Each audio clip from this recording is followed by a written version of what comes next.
Bismillahirrahmanirrahim.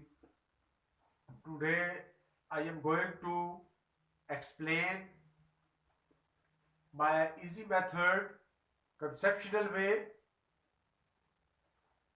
how we will form the angles, parallel lines, and when take the transversal line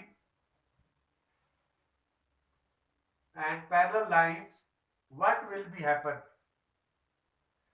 इसको समझने के लिए मैंने यहाँ पर डायग्राम बनाया कि ये चैप्टर नंबर 10 है, 10B, एक्सरसाइज नंबर 10B है और उसके बाद D1 है और क्वेश्चन नंबर 4 का पार्ट A, B और क्वेश्चन नंबर 5 हम इसका जो है वो 10B का जो है सॉल्व करेंगे.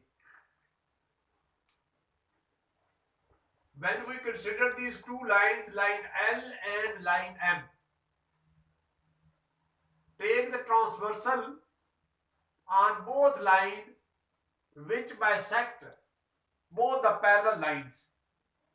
जब भी दो पैरेलल लाइंस को ट्रांसवर्सल यानी डायगोनल कोई बाइसेक्ट करेगा तो उसके alternative angles internal to external और उसके बाद जो है उसके कॉन्ग्रुएंट होते हैं. मसलन ये एंगल ए एक्सटर्नल है, इस एंगल ई के अल्टरनेटिव इंटरनल के इक्वल होता है. इसी तरह एंगल बी जो है इसके जो है वो एंगल बी और उसके बाद जो है वो इसकी तरह इसका एंगल ए जो है ये वर्टिकल एंगल्स हैं. जब दो लाइनें बाइसेक्ट करती है तो ये भी आपस में कॉन्ग्रुएंट है. इसी तरह एंगल ई और एंगल एफ भी आपस में कॉन्ग्रुएंट है. अब एंगल सी और एंगल ई कॉन्ग्रुएंट है.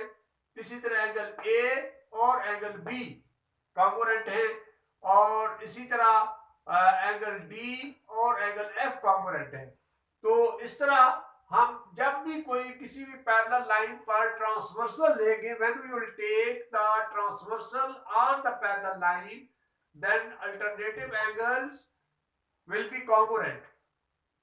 अब जैसे हमारे पास क्वेश्चंस है, फिगर है A B E C D, इसमें ए बी लाइन और C D line both are parallel. जब आपने मालूम करना है इस एंगल ए को, तो इसको मालूम करने के लिए हम मजीद एक लाइन ड्रॉ करेंगे जो ए बी के और सी डी के पैरेलल होगी. We will draw a line P Q with the parallel of line AB and line CD. Then we will take the interior angle. अब हमारे पास इसकी इंटीरियर एंगल जो है वो ये दो हैं, BAE और AEQ. ये दो इसके जो है वो इंटीरियर एंगल्स हैं. आप देखिए हमारे पास इसका अगर इसी लाइन को आगे ले जाएंगे तो ये हमारे पास जब भी कोई line, when we draw a horizontal line, it forms angle of 180 degree. इसके एंगल क्या होता है? 180 डिग्री होता है. तो अब जब एंगल 180 डिग्री के बराबर होता है तो इस एंगल को मालूम करने के लिए हमारे पास आ जाएगा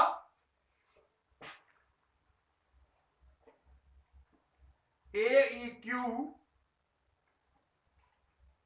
एंगल AEQ, यानी इसका नाम मैंने Q दिया है.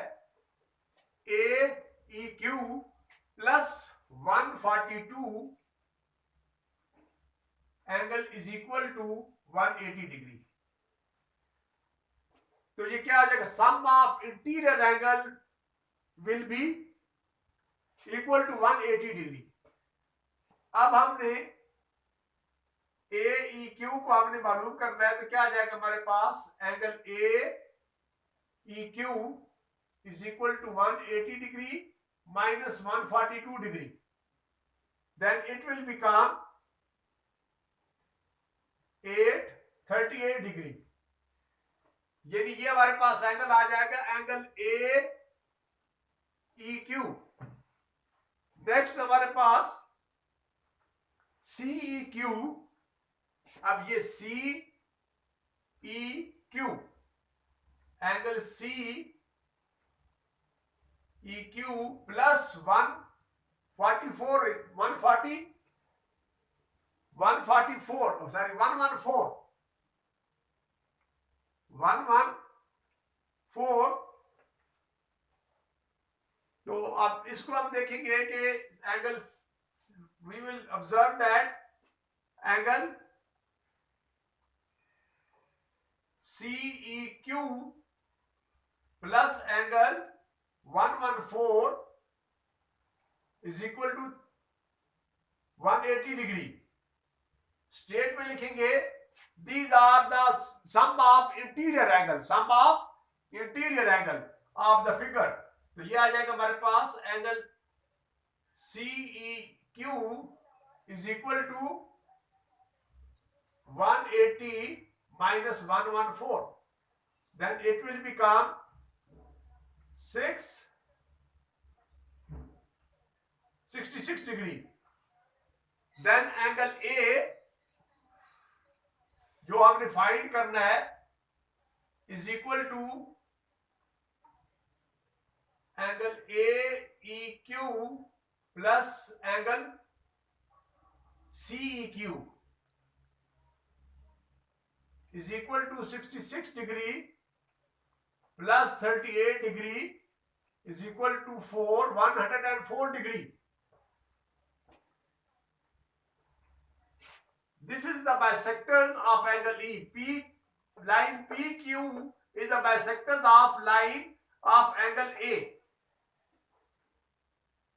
तो इस तरह हमारे पास में जब भी पैरेलल साइड होती है, अगर इसको आप देखें कि ये जो लाइन है ए बी, अगर इसको आगे आप ड्रॉ करें extended, then this line make the angle of 180 degree, और इस एंगल को फाइंड करना है तो क्या आ जाएगा हमारे पास 180 माइनस 142। अब ये इसके एंगल का, ये एंगल जो है वो अल्टरनेटिव है, तो अब ये और ये एंगल जो है वो कॉन्ग्रुएंट होंगे। और इसी तरीके से करके अगर इसी को आगे, इसको आगे ड्रॉ करेंगे, इसको अगर आगे हम ले जाते हैं तो अब ये लाइन और ये लाइन पैरेलल है, तो इसी तरह इसका जो है वो ये एंगल और ये एंगल आपस में कॉन्ग्रुएंट है। और 144 को अगर 180 में से माइनस करें तो फिर भी यही आएगा। ये दो में there are two methods, then our answer is 104 degree. तो यहां पर हमारे पास जो पूरा एज जो है, ये पूरा एंगल जो है हमारे पास 104 डिग्री होगा। नेक्स्ट क्वेश्चन जो है, आगे नेक्स्ट क्वेश्चन जो दिया हुआ है इसका पार्ट बी। अब इसी रूल से कंसेप्ट क्या है, when transversal of two parallel lines bisect the parallel lines, then their internal and external alternative angle will be congruent। जैसे कि एक्सटर्नल मैंने क्या कहा है, तो एक्सटर्नल आपका क्या होगा कि ये E और D कॉन्ग्रुएंट है, B और G कॉन्ग्रुएंट है। इसी तरह अब एक इंटरनल और एक external, angle B angle H के कॉन्ग्रुएंट है और एंगल C एंगल E के कॉन्ग्रुएंट है। अब इसी रूल के मुताबिक जब भी हम इस तरह के क्वेश्चन करेंगे तो हम इजीली जो है इनको हम सॉल्व कर सकते हैं। अब इसी तरीके से अगर इस क्वेश्चन पर आए पार्ट बी के ऊपर, तो इसके लिए भी हम जो है इस line A B and line C D are the parallel lines. ये दो हमारे पास पैरेलल लाइंस हैं। अब इनके लिए हमारे पास देखते हैं कि ए ई एल, ए ई, और इसको हम जो है वो लाइन जो है वो एल एम दे देते हैं, एल एम, इसको नाम हम एल एम दे देंगे। तो ए बी एल एम के पैरेलल है, और इसी तरह एल एम जो है वो हमारे पास सी डी के भी पैरेलल है और ए बी के भी पैरेलल है।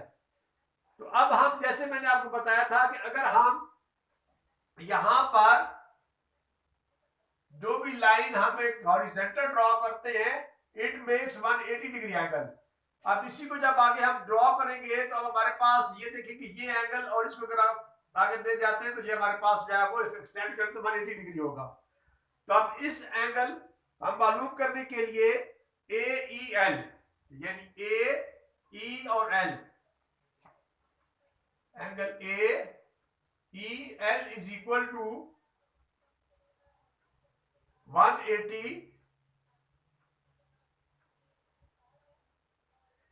minus 69, then it will become 1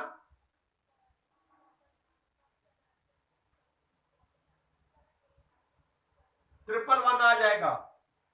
अगर इसको हम हल करेंगे तो ये हमारे पास आ जाएगा 111, या इसको हम जो है वो मजीद भी कर सकते हैं कि और मेथड से, कि हमारे पास जब ये देखें ये 69 है, because these are two parallel lines. When we will observe line LM and line AB, then alternative angles of 69 is LEA या AEL। जब 69 हमारे पास angle AEL is equal to angle BAE,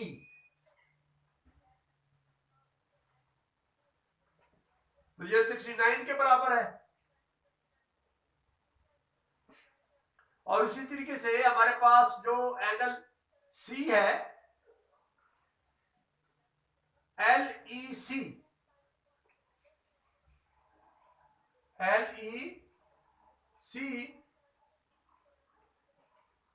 is equal to 37 degree. Reason is these are the alternative angles of the parallel lines or the interior angles। तो इनका सम हमारे पास क्या आ जाएगा, एंगल बी हो जाएगा। दोनों का सम निकालेंगे, इस एंगल बी को मालूम करना है, तो हमारे पास एंगल बी आ जाएगा is equal to 69 degree plus 37 degree. It will become 106 degree. यानी इस एंगल की एंगल ए ई सी जो है वो हमारा 106 डिग्री के इक्वल होगा।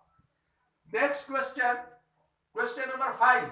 अब इसी रूल को जब हम ऑब्जर्व करेंगे कि पैरेलल लाइन को जब भी कोई लाइन ट्रांसवर्सल या जो लाइन डायगोनली बाइसेक्ट करती है तो उसके अल्टरनेटिव एंगल जो होते हैं हमेशा कॉन्ग्रुएंट होते हैं। अब इसको भी हम यहां से एक पैरेलल लाइन हम बनाते हैं, लाइन ए बी की और लाइन सी डी की। इसका नाम हम रखते हैं BLM। अब हम इस एंगल ए को फाइंड करना है, तो टू इंटीरियर एंगल जो होते हैं उनका सम होता है 180 डिग्री के बराबर होता है। तब आ जाएगा हमारे पास CEM, angle CEM plus 128 degree, plus 128 degree is equal to 180 degree.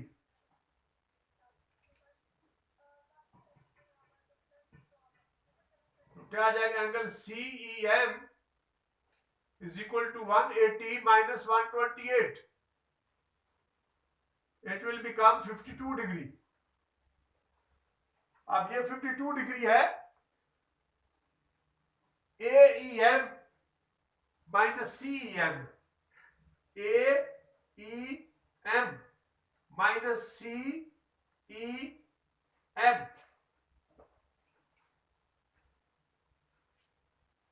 Minus CEM, angle CEM is equal to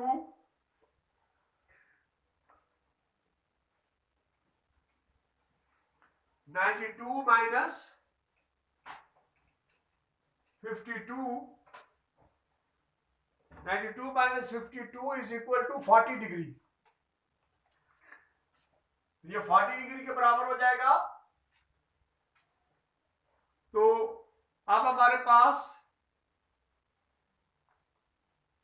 angle a plus angle AEM, angle a plus angle AEM